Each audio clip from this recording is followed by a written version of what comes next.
सहनाववतु सहनौ भुनक्तु सह वीर्यं करवावहै तेजस्विनावधीतमस्तु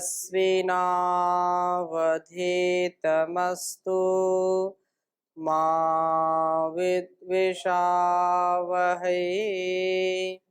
ओम शांति शांति शांति। वैदिक जीवन पद्धति की इस कक्षा में पुनः आप सभी श्रोताओं का, दर्शकों का हार्दिक स्वागत है, अभिनंदन है। हम वेद परिचय के संबंध में चर्चा कर रहे थे और पिछली कक्षा में कुछ प्रश्नों के समाधान के रूप में चर्चा की थी। हमारे बहुत ही अच्छे दर्शक आदरणीय वीरेंद्र जी आगरा से और सम्यक सनातन जी, इनके कुछ प्रश्नों के उत्तर हम दे रहे थे। भाग्य, प्रारब्ध और दूसरा कि निष्काम कर्म की शिक्षा को यदि हम ग्रहण करते हैं, उसमें स्थिर कैसे रहें, स्थिरता कैसे प्राप्त करें, ऐसे कुछ संदर्भ चल रहे थे। तो मैं आगे बढ़ूं इसके पहले उस पिछली कक्षा में से आपका कोई प्रश्न हो? ओम स्वामी जी। जी आप जो अभी अभी बोले हैं प्रारब्ध के बारे में, उसी बारे में प्रश्न जी। था। जो कोई अपराध नहीं किया लेकिन उसको फंसाया गया, तो ये तो कैसे? ये कहने का आशा ये है कि हमने ये कहा था कि जैसा बीज बोएंगे फल वैसा ही मिलेगा, ऐसा ही सबका ये सृष्टि का नियम है। लेकिन कभी कभी क्या है कि हमने बोया आम था और खाने को मिल गया, मतलब कांटे मिल गए। हमने लगाया फूल और हमारी झोली में आ गए कांटे। है तो ऐसा कैसे हो जाता है? तो ऐसा कभी कभी हो जाता है। दूसरों की भूल का, दूसरों के द्वारा की गई गलतियों का हम शिकार हो जाते हैं, परंतु उस शिकार में भी हम यदि धैर्यपूर्वक विचार करके आगे बढ़ते हैं तो कहते हैं कि सांच को आंच नहीं आती है। और यह कोई प्रश्न करे कि नहीं, अब किसी को मृत्यु हो जाए, फांसी की सजा मिल जाए, तो आप बोलो सांच को आंच नहीं। तो यहाँ पर ये विचार करना चाहिए कि इस संसार का जो न्याय है, हो सकता है कोई इसमें धोखा खा जाए, गलत किसी को फंसा दिया और उसको दंड भी मिल गया, उसको जेल हो गई। लेकिन कालांतर में जब लोगों को पता चलेगा तब तो पश्चाताप करेंगे। लेकिन ईश्वर जो परम सत्ता है, परम व्यवस्थापक है, जो न्यायकारी है, दयालु है, उसके यहाँ देर है अंधेर नहीं है, वो न्याय करेगा। अगर आपने पुरुषार्थ किया है तो उसका फल मिलेगा।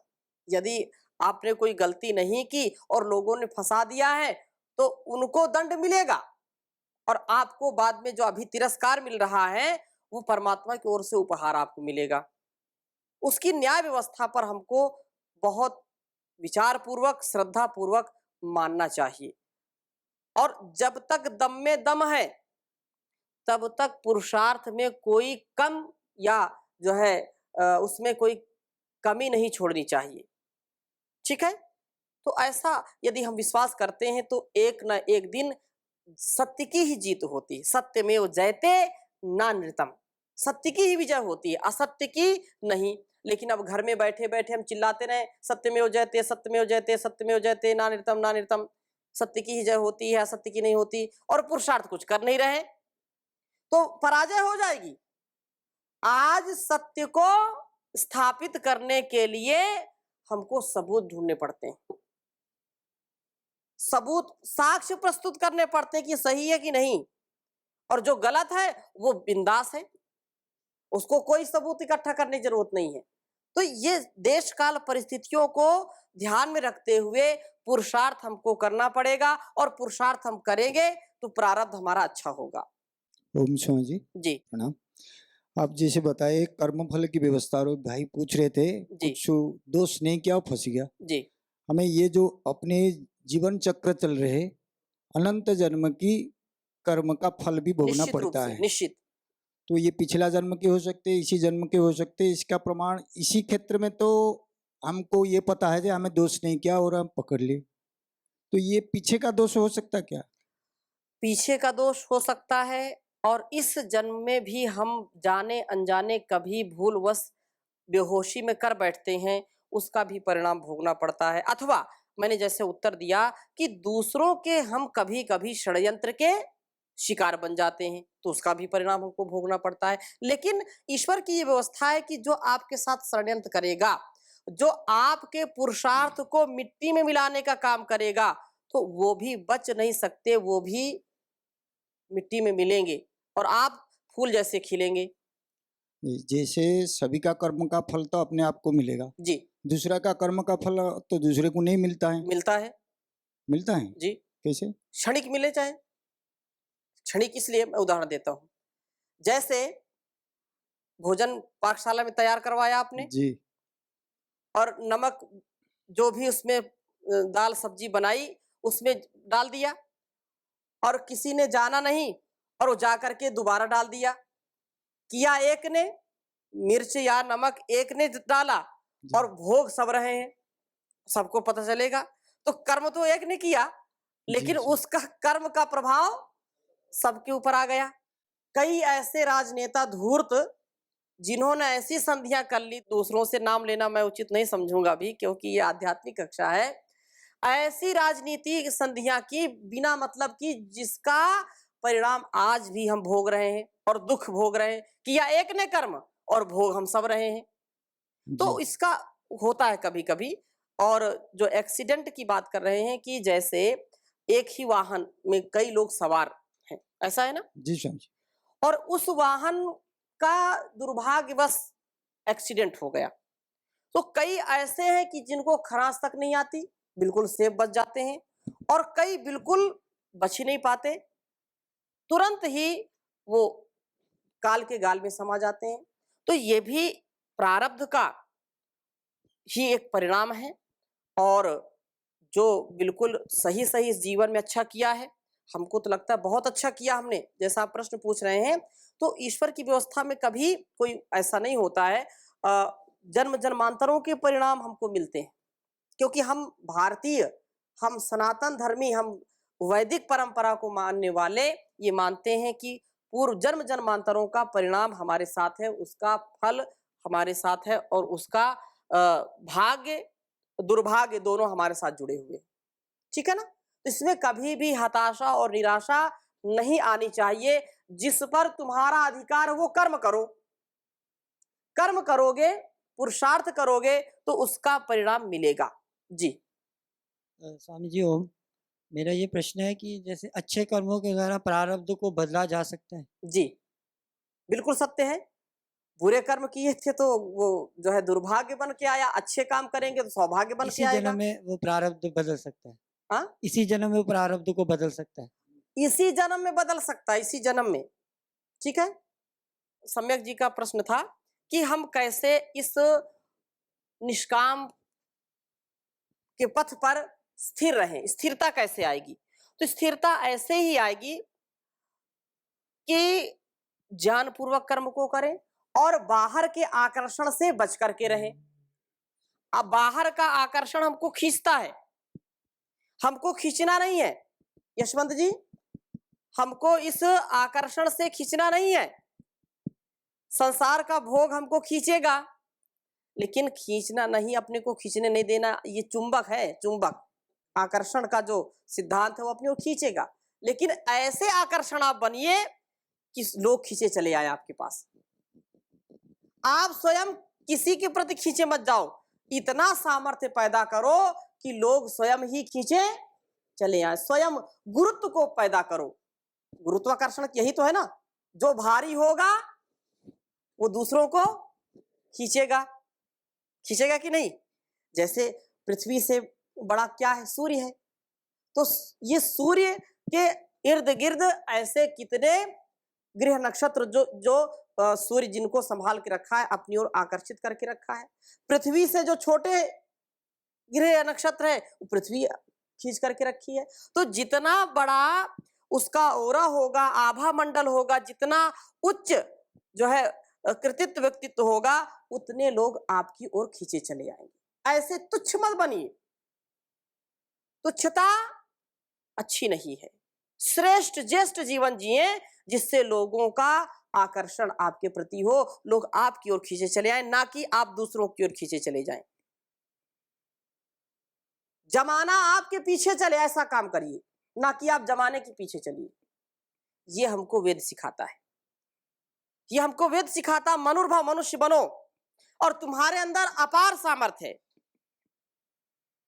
बाहों में बलम इंद्र, जयो में सव्य आहिता। ये हमारे अंदर ये ऐसा पराक्रम है, पुरुषार्थ है। तो इस पुरुषार्थ के आधार पर अपने जीवन को हम जब जिएंगे तो निष्काम के इस पथ पर हमको कोई बाधा नहीं होगी, क्योंकि संसार तो रंग रंगीला है।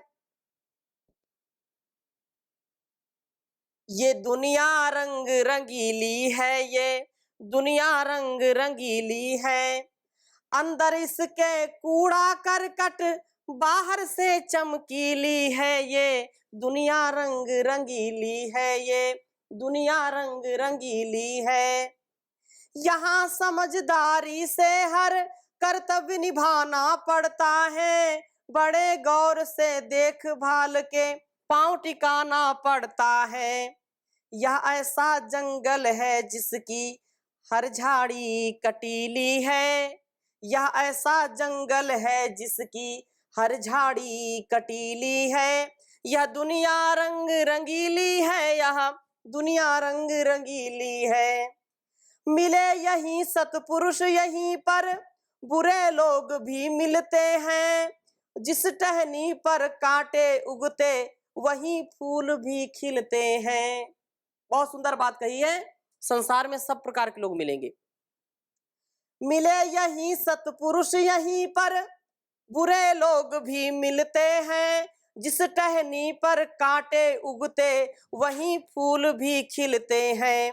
कहीं तो है उपजाऊ भूमि और कहीं कहीं पथरीली है, ये दुनिया रंग रंगीली है, यह दुनिया रंग रंगीली है।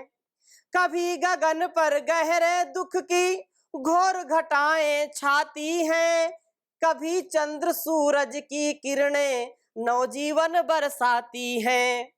कभी गगन पर गहरे दुख की घोर घटाएं छाती हैं, कभी चंद्र सूरज की किरणें नवजीवन बरसाती हैं। आने वाले हर मौसम की हो जाती तब्दीली है, यह दुनिया रंग रंगीली है, यह दुनिया रंग रंगीली है।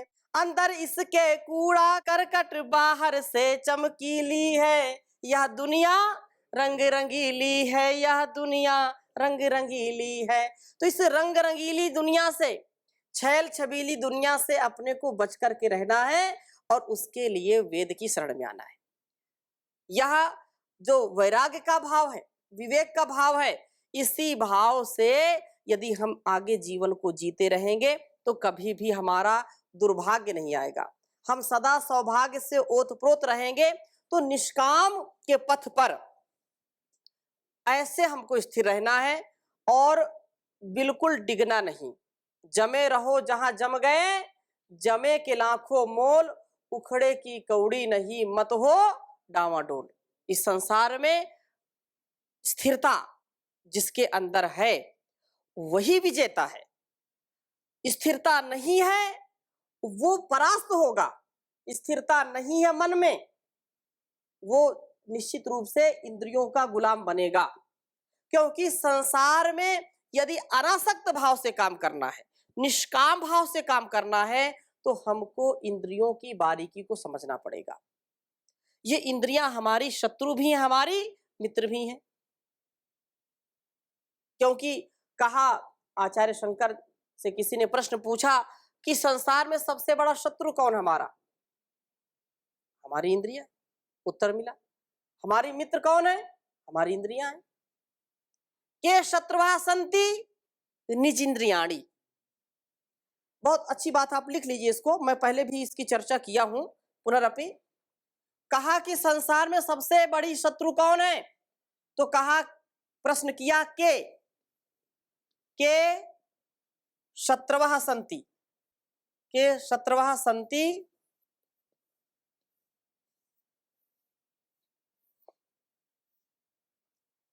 उत्तर दिया निज इंद्रियाणी। उसी श्लोक में प्रश्नोत्तरी एक उन्होंने छोटा सा ग्रंथ बनाया है, उसी में कहा के शत्रवः सन्ति, कहा निज इंद्रियाणी।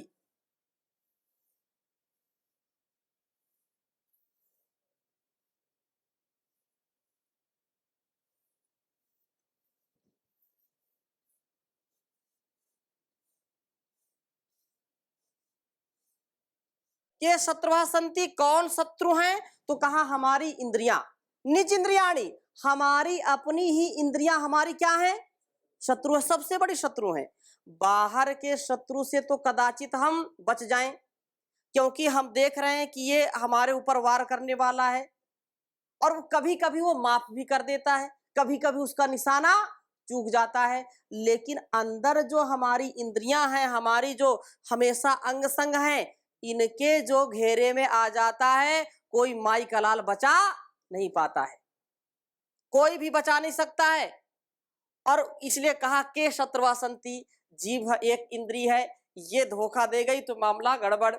ये कान हमारे धोखा दे दिए तो गड़बड़, आंखें हमको धोखा दे जाती हैं, कभी कभी हमको कैसे देखना, दृष्टि हमारी कैसे हो, और वो धोखा दे जाती है। हमारा शरीर हमको धोखा दे जाता है, मन हमारा धोखा दे जाता है। तो इसलिए कहते हैं कि मन के घोड़े पर जो सवार हो जाता है, अच्छा खासा आदमी भी बीमार हो जाता है। तो ये के शत्रुः सन्ति निज इंद्रियाणी, यदि हमको अनासक्त भाव से, निष्काम भाव से कर्म करना है, तो इंद्रियों के व्यवहार को अच्छी प्रकार समझना पड़ेगा। परमात्मा ने इंद्रियों को किस लिए बनाया है? इस जगत के व्यवहार के लिए, दिव्यता पूर्वक इनका उपयोग करना है। यदि हमने इनमें जरा सी भी ढील दी तो बिल्कुल हमको परास्त कर देंगी, हमको कभी भी इस संसार में, इस रण में, इस संग्राम में कभी भी विजेता बनने नहीं देंगी। इसलिए के शत्रुः सन्ति निज इंद्रियाणी, तुम्हारी इंद्रियां ही सबसे बड़ी तुम्हारी शत्रु है। फिर प्रश्न किया, उसी में उत्तर उन्होंने दिया, तान्यव मित्राणि, तानि एव तान्येव, तान्येव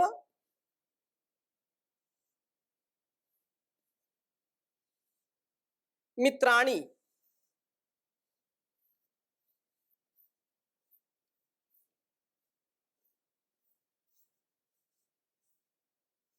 तान्यव मित्राणि जितानि यानि।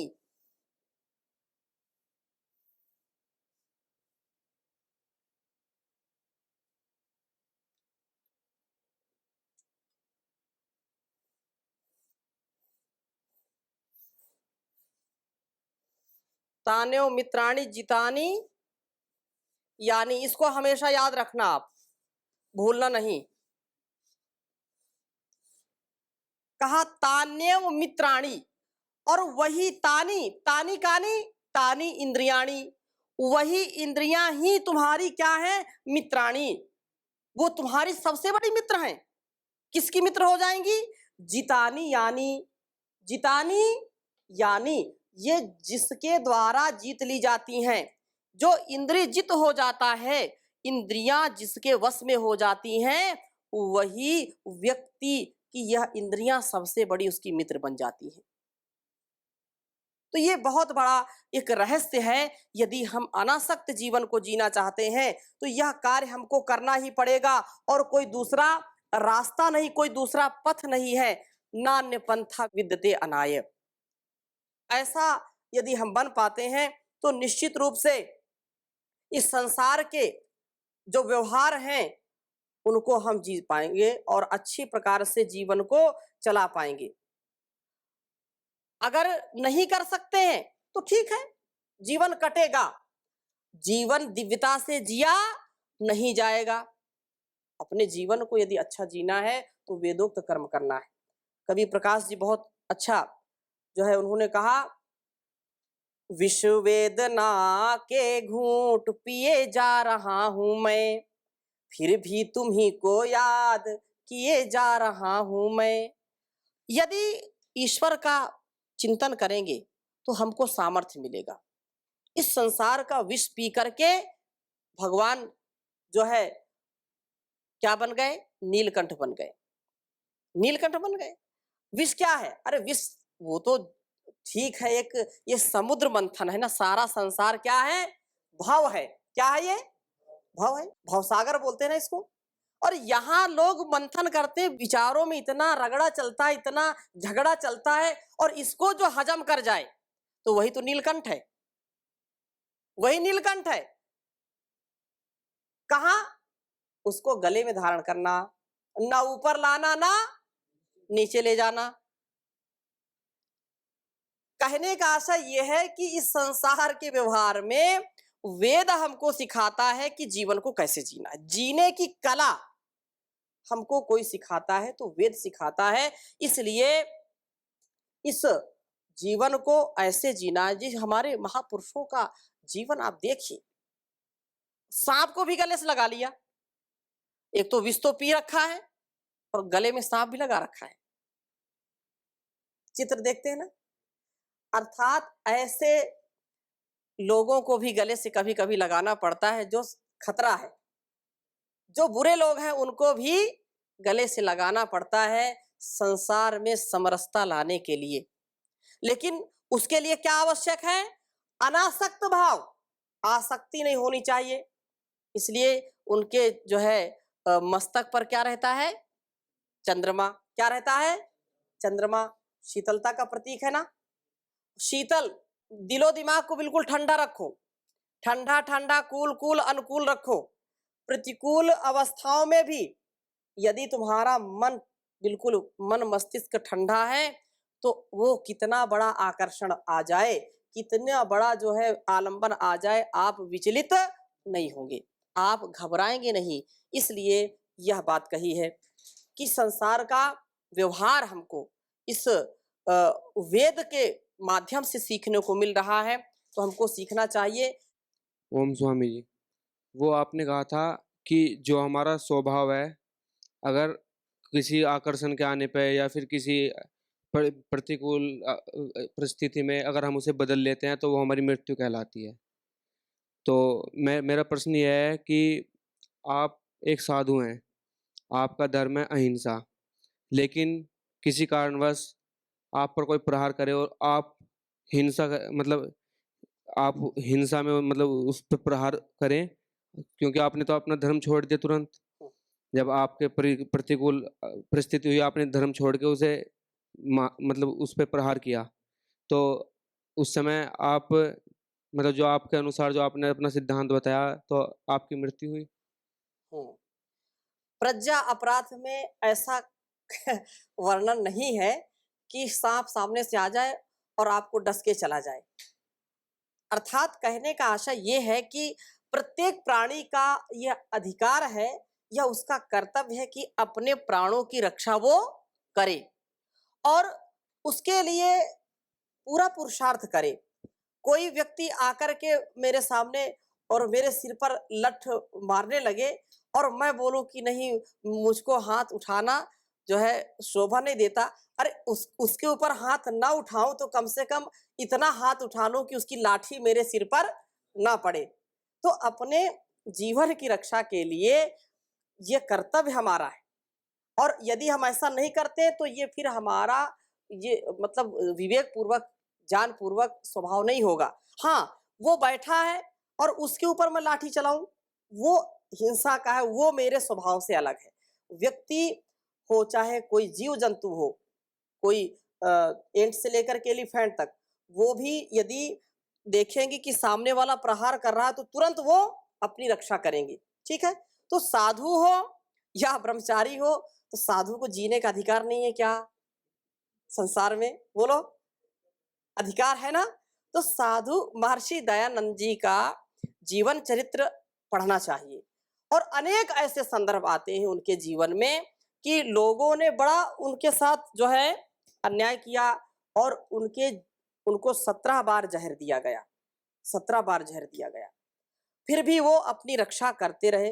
अब कोई जहर पिला दे और हम उसको, यद्यपि उन्होंने अंत में अपने जिसने उनको जहर दिया उसको भी विदा कर दिया, पैसे की थैली दे करके तुम यहाँ से चले जाओ नहीं तुम्हारा जीवन खतरे में आ जाएगा। तो ऐसे महापुरुष तो बिरले होते हैं, लेकिन कई बार उनको तलवार लोग आकर के उनके सामने खड़े हो गए कि अब ऐसा करो और नहीं तो तुम जान से गए।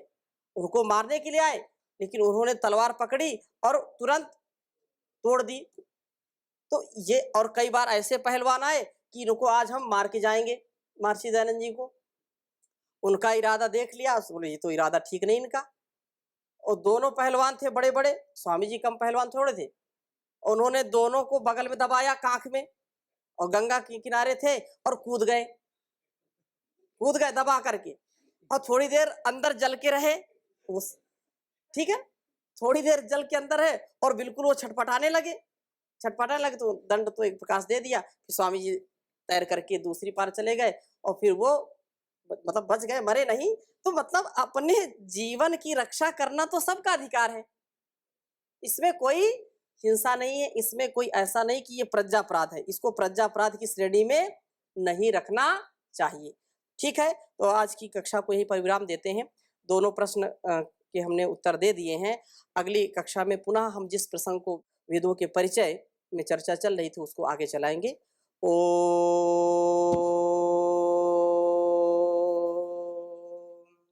शांति शांति शांति।